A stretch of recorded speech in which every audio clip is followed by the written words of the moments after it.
इस वीडियो में हम जानेंगे मर्चेंट कैटेगरी कोड या एमसीसी के बारे में। ये क्यों जरूरी है,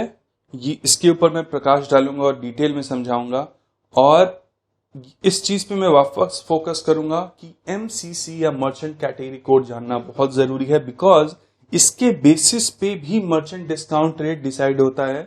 और आप जैसा मैंने बताया कार्ड प्रेजेंट है या कार्ड नॉट प्रेजेंट ट्रांजेक्शन ज्यादा करते हैं, उसके बेसिस पे भी डिसाइड होता है। तो आइए समझते हैं ये होता क्या है। तो एमसीसी जैसा मैंने बोला है मर्चेंट कैटेगरी कोड। इसका मतलब आप कौन सी कैटेगरी का बिजनेस करते हैं। इसका मतलब क्या आप रियल एस्टेट एजेंट हैं कि ऑनलाइन एजेंट हैं कि रेस्टोरेंट हैं कि दवा की दुकान है आपकी, या कपड़े की दुकान है कि होटल है कि रेस्टोरेंट है। तो ये सब क्या है, अलग अलग बिजनेस के लिए अलग अलग कोड बनाया गया है, जिसको हम बोलते हैं मर्चेंट कैटेगरी कोड। इसका मतलब ये जो मर्चेंट है, जो दुकानदार है, ऑनलाइन हो सकता है, ऑफलाइन हो सकता है, कुछ भी हो सकता है, वो कौन सी कैटेगरी में आता है, कौन सी कैटेगरी की सर्विस देता है। तो अभी मर्चेंट कैटेगरी कोड कैसा होता है ये मैं आपको समझाने की कोशिश करता हूं। आप गूगल भी करेंगे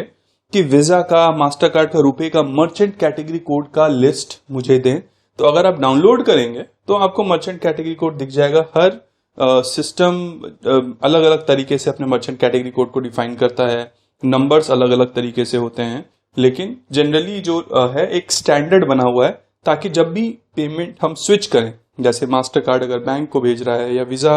पेमेंट किसी एक्वायर बैंक और इश्योर बैंक में स्विच कर रहा है, तो बहुत ज्यादा वेरिएशन ना हो और पेमेंट आसानी से निकल जाए। तो आप इसको गूगल करके देख सकते हैं, पीडीएफ डाउनलोड करेंगे आपको मिल जाएगा कि मर्चेंट कैटेगरी कोड कौन सी कैटेगरी का क्या होता है। और ये रिवाइज भी हो सकता है, ऐसा नहीं है कि आप जाके बैंक से लड़ेंगे कि मेरा मर्चेंट कैटेगरी कोड ये है। लेकिन हाँ, आप ये बात कर सकते हैं कि मान लीजिए मर्चेंट कैटेगरी कोड में क्या होता है, कितनी बार कंफ्यूजन होता है। जैसे मान लीजिए आप एक रेस्टोरेंट भी हैं और हो सकता है आपके कपड़े की दुकान भी बगल में हो, और या फिर हो सकता है सेम ही जगह पे कपड़े की भी दुकान है और मोबाइल की भी दुकान है। अब आपका जो मर्चेंट कैटेगरी कोड है वो कैसे डिसाइड होगा, तो ये आप जो आपका पेमेंट सर्विस प्रोवाइडर है या एग्रीगेटर है, उसके बेसिस पे आप बात कर सकते हैं कि भाई मेरा मैक्सिमम ट्रांजैक्शन जो है वो इस कैटेगरी में होता है, तो आप मुझे इस कैटेगरी में डाल सकते हैं। या फिर ये उनके ऊपर भी डिपेंड करता है, पेमेंट सर्विस प्रोवाइडर के ऊपर, कि वो डिसाइड करे कि आप कौन सी कैटेगरी के अंदर आएंगे, डिपेंडिंग ऑन आपका बिजनेस क्या है, बिजनेस रूल क्या है और कैसी चीजें होती हैं। पर ये आप डिस्कस कर सकते हैं उस कंपनी के अंदर कि आप मुझे कौन सी कैटेगरी के अंदर में डालेंगे बिजनेस के। तो जैसे मैंने बताया, एक लिस्ट होता है स्टैंडर्ड 4 डिजिट नंबर का, जो कि मर्चेंट कैटेगरी कोड होता है। हर मर्चेंट कैटेगरी का अलग अलग नंबर होता है। ये आइडेंटिफाई करने के लिए मदद कर सकता है कि किस टाइप का सामान बेच रहे हैं, सर्विसेज बेच रहे हैं आप। और ये कब असाइन होता है, जब आप जैसे आप बोलेंगे कि हाँ भाई मुझे अब एक मर्चेंट बनना है, ऑनलाइन पेमेंट लेना है, तो आप एक फॉर्म भरते हैं। वो चाहे आप ऑनलाइन फॉर्म भर सकते हैं या फिजिकल फॉर्म भर सकते हैं, बैंक से आप डायरेक्टली भी ले सकते हैं, या फिर जो पेमेंट सर्विस प्रोवाइडर जैसे मैंने बताया गूगल, पेटीएम और ये सब फोन पे जैसी कंपनी से, इनके साथ भी आप बता सकते हैं सारी डिटेल्स भर के। तो उसी समय ये आपको एक मर्चेंट कैटेगरी के अंदर डाल देते हैं। ये आपसे मर्चेंट कैटेगरी कोड नहीं पूछेंगे कि आपको कौन से कोड में जाना है, ये पूछेंगे आप किस टाइप की सेवाएं देना चाहते हैं। और जैसे ही आप वो सेवा देना चाहते हैं, वो ऑटोमेटिकली मैप कर देते हैं कि इस सेवा का मतलब ये मर्चेंट कैटेगरी कोड है। अब जितनी बार वो पेमेंट होगी वो उसी मर्चेंट कैटेगरी कोड के थ्रू बैंक को दी जाएगी। अब ये जानना क्यों जरूरी है, जैसा मैंने आपको बताया कि ये पेमेंट को ट्रैक करने में मदद करता है कि ये पेमेंट कौन से मर्चेंट के थ्रू आ रही है। अब इसका एक बहुत ही इंपॉर्टेंट मैं आपको रीजन भी दूंगा कि ये कैसे आपके लिए फायदेमंद भी है। ये बिजनेस रूल को डिफाइन करने में मदद करता है। जैसे मान लीजिए आप एक रियल एस्टेट एजेंट है, अगर आप प्रॉपर्टीज बेचते हैं या आप ऑनलाइन बैंकिंग करते हैं, या आप दुकान है आपकी मिठाई की, या आपका मान लीजिए मोबाइल का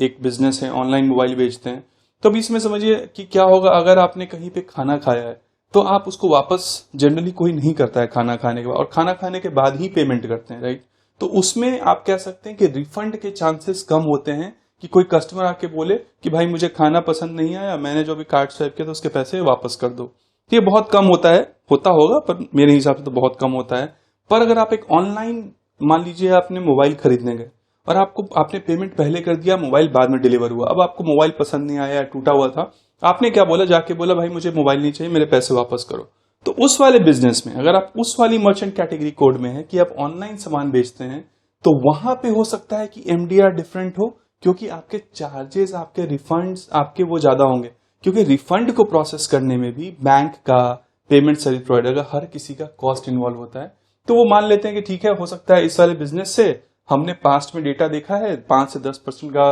रिटर्न आता है, तो हमारा एमडीआर इतना होना चाहिए। पर रेस्टोरेंट के केस में हो सकता है कि वो मर्चेंट कैटेगरी कोड जैसे ही देखेगा बैंक, अच्छा ये जो ट्रांजैक्शन है ये एक रेस्टोरेंट पे हुआ है, कि ये मर्चेंट कैटेगरी कोड जो है वो इसका रेस्टोरेंट है, तो उस केस में हो सकता है कि उनके लिए आइडेंटिफिकेशन करना इजी होता है। फिर हम बिजनेस रूल की बात कर सकते हैं, हम एमडीआर जैसे मैंने बात किया उसकी बात कर सकते हैं कि अगर आप रियल स्टेट हैं जिसमें ज्यादा मार्जिन है तो हो सकता है आपका एमडीआर आपको जो पेमेंट सर्विस प्रोवाइडर है या फिर जो आपका बैंक है वो ज्यादा चार्ज करे स्टैंडर्ड की जगह, या आप ऑनलाइन हैं तो जैसे मैंने बताया उसमें ज्यादा चार्ज कर सकता है। इंटरचेंज, जैसे मान लीजिए इशूअर बैंक जो आपका है वो कहता है ठीक है, अगर मेरा जो कार्ड इशू मैंने किया है अगर वो ऑनलाइन बैंकिंग या ऑनलाइन पेमेंट के लिए यूज होगा तो मैं इतना चार्ज करूंगा, अगर दुकान पे यूज होगा तो इतना चार्ज करूंगा, अगर वो रेस्टोरेंट पे होगा तो इतना चार्ज करूंगा, मेरा मिनिमम फिक्स्ड इतना है, आपको जो ऊपर से पेमेंट लेना है वो आपके ऊपर है।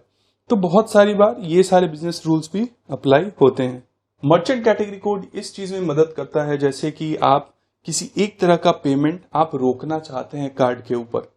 जैसे आपने कोई कॉर्पोरेट कार्ड बहुत सारे लोग इशू करते हैं अपने एम्प्लॉयज को, तो अब क्या हुआ, कॉर्पोरेट कार्ड क्या हुआ कि जैसे मान लीजिए आप किसी ऑफिस में काम करते हैं, उन्होंने कहा ये बहुत ट्रैवल करते हैं ये लोग, तो हमारे लिए बड़ा मुश्किल होता है कि हम इनसे बिल मांगे, पेमेंट करें, इससे बढ़िया हम इनको किसी भी बैंक का क्रेडिट कार्ड देते हैं। अब जब वो क्रेडिट कार्ड देते हैं तो बैंक को बोलते हैं कि जब आप क्रेडिट कार्ड दे रहे हैं तो उसमें आप रेस्टोरेंट की सर्विस मान लीजिए बंद कर दीजिए, ठीक है, या फिर मान लीजिए किसी क्लब में जाने का जो ट्रांजेक्शन है बंद कर दीजिए, मूवी देखने का ट्रांजेक्शन बंद कर दीजिए। अब क्या होगा, आपने तो बोल दिया मूवी देखने का, अब उसमें कोई टाइप तो करेगा नहीं सिस्टम में कि मूवी देखना बंद कर दो, तो वो क्या करते हैं उन मर्चेंट कैटेगरी कोड को वो डिसेबल कर देते हैं सिस्टम से उस कार्ड के लिए। अब क्या होगा, जब ये कार्ड लेके वो एम्प्लॉयज जाएंगे क्लब में या मूवी देखने के लिए यूज करेंगे ऑनलाइन या फिर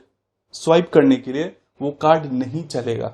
ठीक है, क्यों, क्योंकि वो मर्चेंट कैटेगरी कोड डिसेबल हुई है। अब आपको समझ में आया मर्चेंट कैटेगरी कोड का ये फायदा भी होता है कि आप ये बता सकते हैं कि ये वाला कार्ड कहां पे यूज होगा और कहां पे नहीं होगा। एक और बेनिफिट ये है कि कार्ड इशूअर यानी कि क्रेडिट कार्ड का जो जिसने आपको इशू किया है, कोई भी बैंक हो सकता है, उनको ये पता चलता है कि ठीक है, अब आपने देखा होगा रिवॉर्ड मिलता है, पॉइंट मिलता है कि अगर आप होटल में जाइएगा तो आपको 5 पॉइंट मिलेगा, इसको स्वाइप कीजिएगा तो, अगर आप फ्लाइट में यूज कीजिएगा तो 10 पॉइंट मिलेगा, 1 पॉइंट मिलेगा, 50 पॉइंट मिलेंगे, जो भी पॉइंट मिलता है। अब ये कैसे उनको पता चलता है कि जो आपने कार्ड स्वाइप किया है वो कहां पे किया है, ये डिफाइन होता है मर्चेंट कैटेगरी कोड से। जैसे कितनी बार हो सकता है कि मान लीजिए आपने एक रेस्टोरेंट में कार्ड स्वाइप किया और जहां पे आपने रेस्टोरेंट में स्वाइप किया हो सकता है उसने मशीन खरीद ली होगी अपने कपड़े की दुकान के हिसाब से। अब आप जब कार्ड स्वाइप करेंगे आप कहेंगे मुझे पॉइंट क्यों नहीं मिल रहा, क्योंकि वो जो मर्चेंट है वो तो कपड़े की दुकान के हिसाब से रजिस्टर्ड है, आपने जो दुकान में स्वाइप किया जिस मशीन पे, आप तो रेस्टोरेंट में बैठे हुए थे, तो आपने कार्ड स्वाइप किया, आपको लगा कि भाई रेस्टोरेंट पे मेरा जो कार्ड है मुझे 2 पॉइंट देता है तो मुझे 2 पॉइंट मिल जाएगा। पर हो सकता है वो मशीन किसी और जगह उसने कपड़े की दुकान के लिए या रियल स्टेट के लिए किसी और चीज के लिए मशीन ली हो और उसने यहाँ पे इंस्टॉल करके उस पर ट्रांजेक्शन कर रहा है, जो ज्यादा दिन तक कर नहीं सकता क्योंकि ऑडिटिंग में आज नहीं तो कल पकड़ा जाएगा। पर ऐसी चीजों में फिर आपको पॉइंट नहीं मिलेगा, क्योंकि जैसे ही बैंक आइडेंटिफाई करेगा अरे ये पेमेंट तो भाई कपड़े वाली दुकान से आ रही है, इस पे तो हमारा पॉइंट ही नहीं बनता है, तो आपको पॉइंट नहीं देंगे। तो ये मर्चेंट कैटेगरी कोड हेल्प करता है एक इशूअर बैंक को, एक क्रेडिट कार्ड कंपनी को आपको रिवॉर्ड देने के लिए इमीडिएटली या तुरंत ही सेटल करने में पता चल जाता है कि अच्छा इस मर्चेंट के पास गया है, क्योंकि मर्चेंट कैटेगरी कोड ये है। तो जब आप ट्रांजैक्शन करते हैं, कार्ड स्वाइप करते हैं, तो जैसा मैंने बताया बहुत सारी इंफॉर्मेशन ट्रैवल करती है, जैसे आपका कार्ड नंबर, जैसे मैंने बताया मैग्नेटिक स्ट्राइप करेंगे या चिप कार्ड, आपका नाम जाएगा, मोबाइल नंबर, आपका कार्ड नंबर जाएगा, आपका सीवीवी जाएगा, और सारी डिटेल जाएंगी कि मर्चेंट कौन है। उसी के साथ में मर्चेंट कैटेगरी कोड भी, जो बहुत सारे डेटा जो ट्रैवल करता है उसके अंदर मर्चेंट कैटेगरी कोड भी ट्रैवल करती है, तो उससे बहुत सारी चीजें पता चल जाती हैं कि ट्रांजैक्शन कौन कर रहा है, क्या ये सही कर रहा है, कौन टाइप की कैटेगरी पे कर रहा है, किस टाइप की बिजनेस पे कर रहा है, तो वो सारी चीजें भी यहां से निकल जाती हैं। इसीलिए मर्चेंट कैटेगरी कोड बहुत ही ज्यादा जरूरी होता है एक पेमेंट सिस्टम में समझने में कि पेमेंट किस टाइप की है। क्या हो सकता है कि किसी ऐसी जगह पे इलीगल, जैसे बहुत सारे वो आपको कोड नहीं देते मर्चेंट कैटेगरी कोड में, लॉटरी जैसे सिस्टम में अगर आप डिजिटल पेमेंट लेना चाहते हैं, अगर अलाउड है तो हो सकता है उसके एमडीआर बिल्कुल ही अलग होगा, क्योंकि हो सकता है एमडीआर बहुत ज्यादा वहां पे चार्ज करें, क्योंकि वहां पे ज्यादा कंपनी कमाना चाहती है, जो कुछ भी हो उसके ऊपर डिपेंड करता है। तो वो मर्चेंट कैटेगरी कोड भी वो डिफाइन करते हैं कि अगर ये लॉटरी की बिजनेस है तो इनका मर्चेंट कैटेगरी मान लीजिए 1 2 3 4 होगा, अगर रेस्टोरेंट का है तो 5 6 7 8 होगा, कुछ भी हो सकता है। जो भी वो स्कीम जो है या जो बैंक है वो डिसाइड कर लिया कि हमारा ये मर्चेंट कैटेगरी कोड होगा इस टाइप के बिजनेस के लिए।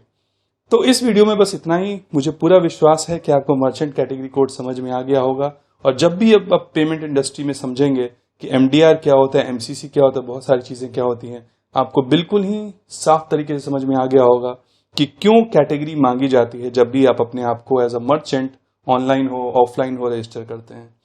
तो इस वीडियो में बस इतना ही। ख्याल रखें और खुश रहें। धन्यवाद।